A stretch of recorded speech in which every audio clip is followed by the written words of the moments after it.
Assalamu alaikum wa rahmatullahi wa barakatuh.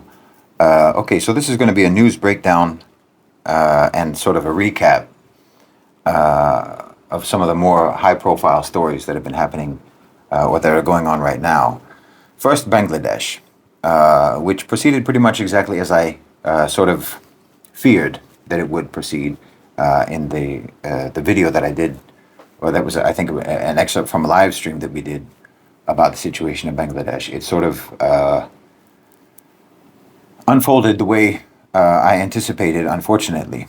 As you know, I think it was my suspicion that the student protests had been infiltrated by Western intelligence and that they were being manipulated by Western intelligence in order to accomplish regime change in Bangladesh.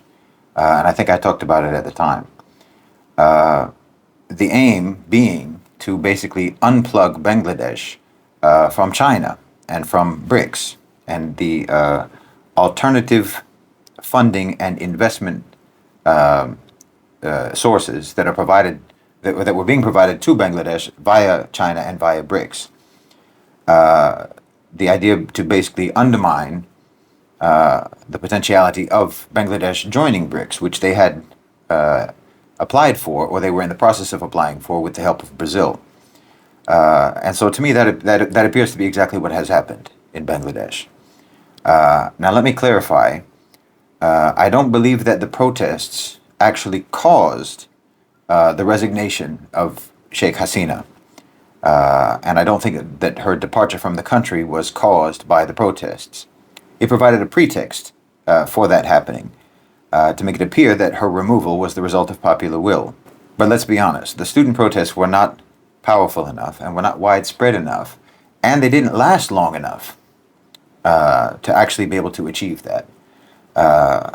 Certainly not in that short a period of time, because it's only been a couple of weeks now. In my opinion, her departure was undoubtedly engineered and facilitated by more powerful actors inside Bangladesh and working in concert with the Americans.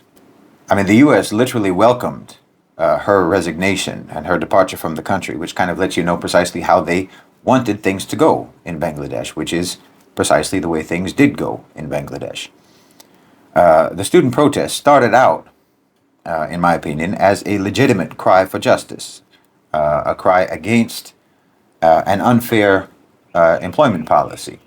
And they had every right to protest that policy. But as I said in my initial clip about that, once you got a concession on that policy, you should have, and normally would have,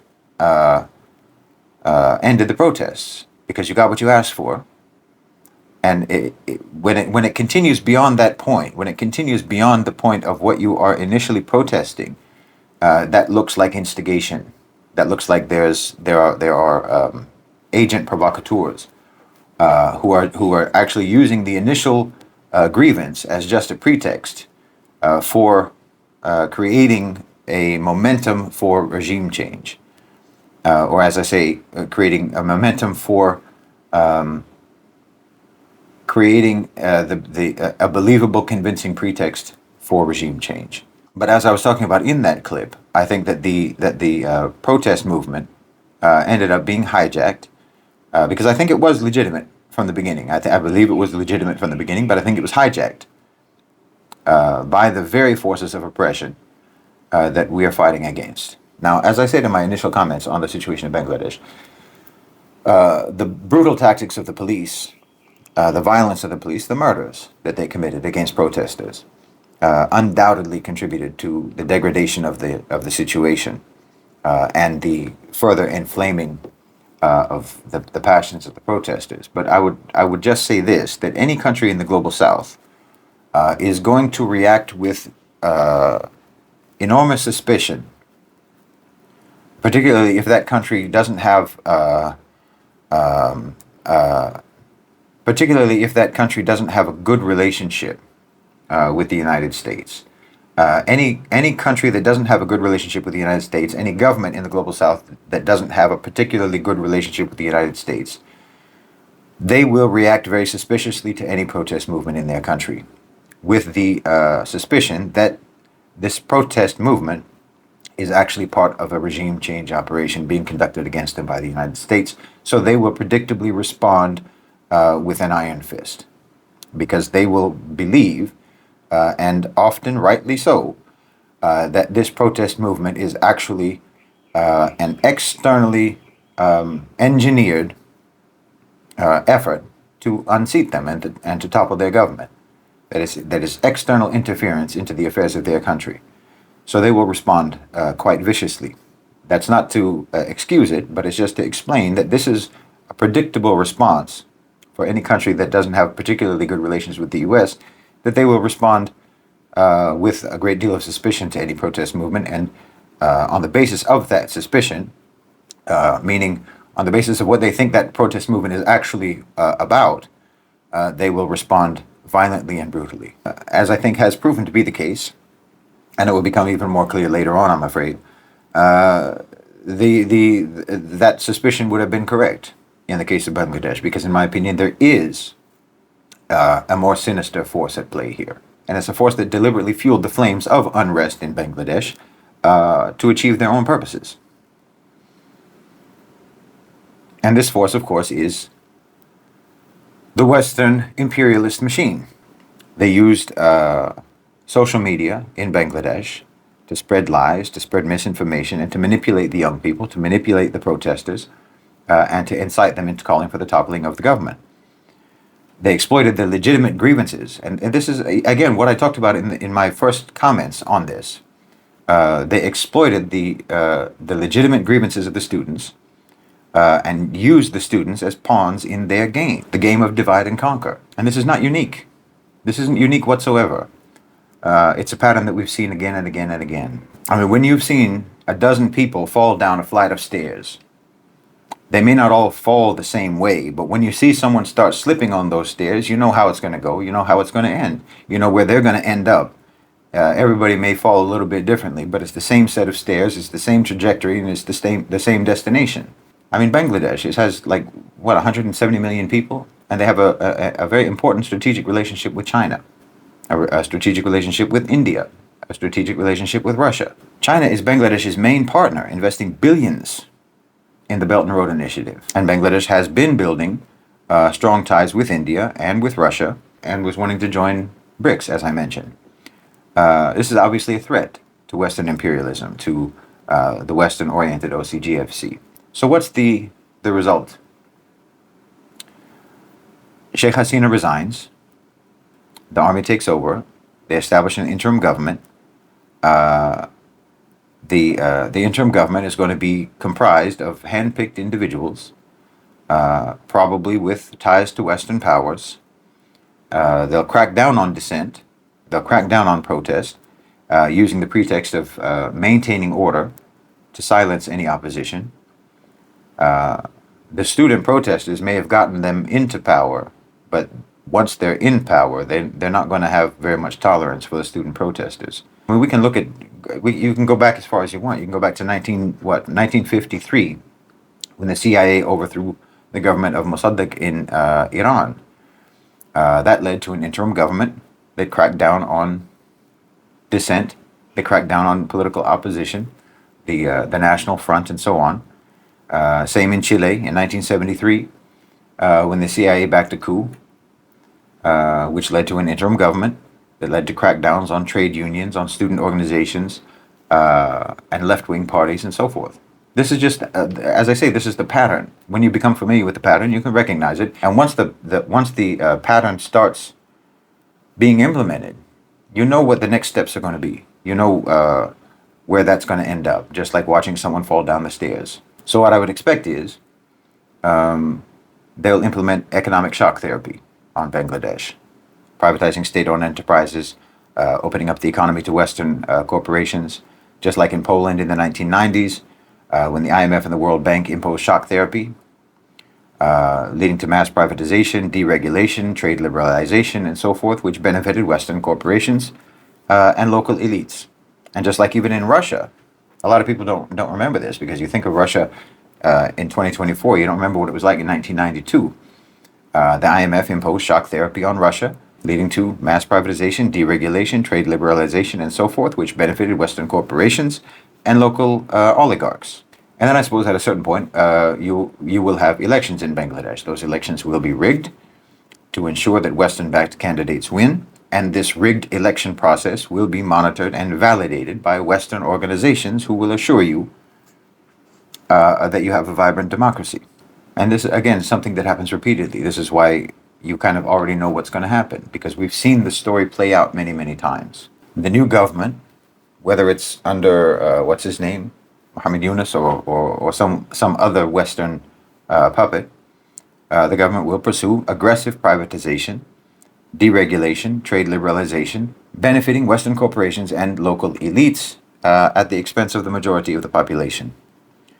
They will align Bangladesh's foreign policy with Western interests, including supporting US-led wars, sanctions, and interventions, just like in Ghana in 1983, when the IMF and the World Bank imposed structural adjustment reforms leading to mass privatization, deregulation, and trade liberalization, which benefited Western corporations and local elites, just like in Argentina in the 1990s, when the IMF and the World Bank imposed structural adjustment programs leading to mass privatization, deregulation, and trade liberalization.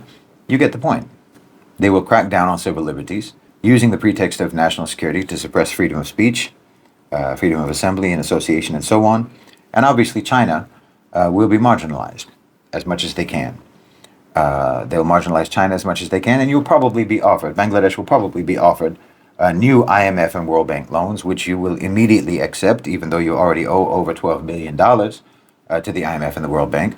And your new government will agree to the loans and agree to the conditions on the loans, and Bangladesh can forget about any aspirations of achieving economic sovereignty or political independence. That's what you achieved by these protests and by the toppling of Sheikh Hasina.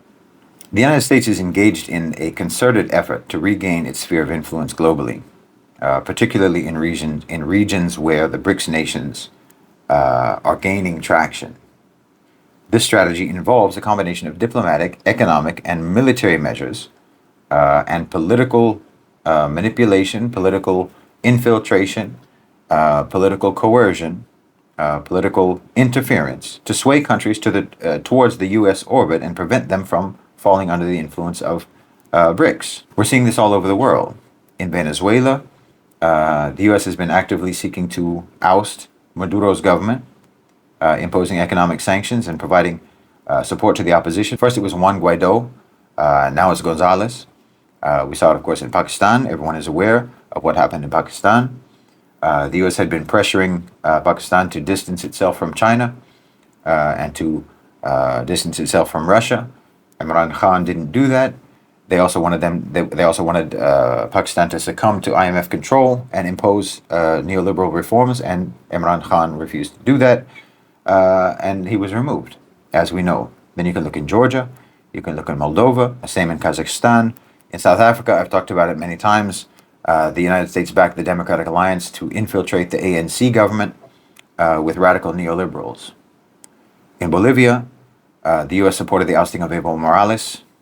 In Ecuador, the U.S. supported the protests against Moreno's government. Nicaragua is another example. The U.S. supported protests against Daniel Ortega's government, and so on and so on. The situation in Nicaragua was also originally because of pension reforms. So it was a legitimate grievance based on a policy, which then morphed into calls for the toppling of the government. It just goes on, not to mention the Arab Spring. This is all quite transparent to me, and the reasons for it are obvious. The U.S. wants to collect as many pieces on the board as they can before they completely lose any relevance on the global stage, and before they lose any ability to influence the transition of the global economy to the global south. Bottom line is, America is not going to go down without a fight. So they're trying to collect as many pieces on the board as they can before they lose the game completely. So I'm terribly sorry to have to tell Bangladeshis who may be celebrating right now that what you're celebrating today, you are soon going to regret. Your celebrations will soon turn to regret. And you will end up actually missing the days that you lived before this happened. You'll miss the way Bangladesh was before this happened, because the powers and the players that are operating behind the scenes are worse than the government that you just toppled, and they will do much worse than what was done by the government that just got toppled. So the real struggle in Bangladesh is actually just beginning now. But again, if the pattern plays out as it has played out everywhere else, the opposition is not likely to even understand what the real struggle is.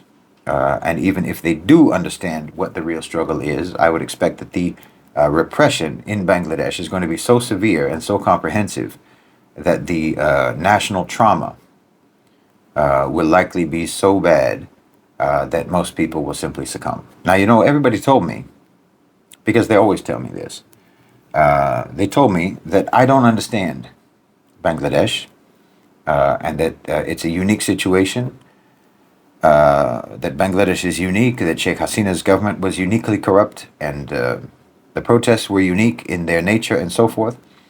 Well, the fact of the matter is that nothing that has happened so far is even remotely unique in any way whatsoever. So now would be the opportunity for Bangladesh to actually assert their uniqueness. And that would mean maturing their opposition, maturing their political understanding, maturing their resistance against what is going to be a much more challenging form of oppression than what they have faced thus far. And I sincerely pray that they will be able to do that.